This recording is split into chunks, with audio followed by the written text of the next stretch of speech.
Oui, automatiquement, il y avait évidemment beaucoup de connexions, que ce soit entre Léo et Kylian. Léo est né, Kylian né.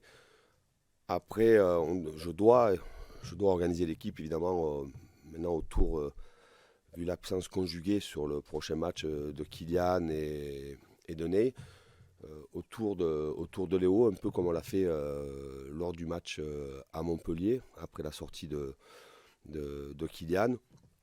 Simplement, voilà, Léo va être dans son registre, toujours placé là où il doit être placé, dans la zone dans laquelle il aime évoluer. Et après, c'est aussi aux joueurs autour de Léo, aux joueurs qui vont remplacer à la fois Né et Kylian sur cette série de matchs, d'élever leur niveau de jeu, d'être très disponible et de saisir des opportunités, de jouer.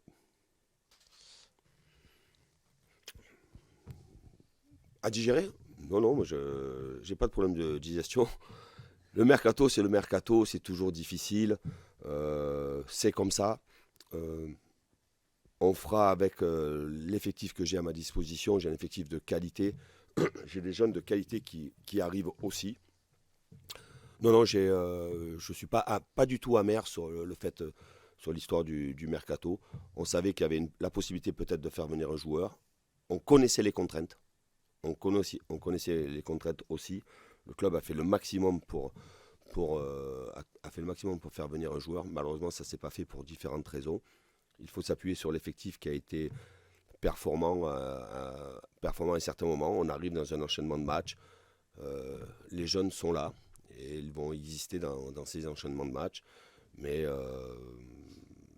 évidemment que les absences, hein, c'est des absences importantes. Vous parlez de Sergio, vous parlez de Kylian, Marco, qui est suspendu. Vous avez aussi Né qui ne sera pas disponible pour ce match-là. Plus les absences conjuguées de Nordi, Mukele et de Kipembe. Évidemment que ça fait beaucoup de monde, mais on est le Paris Saint-Germain.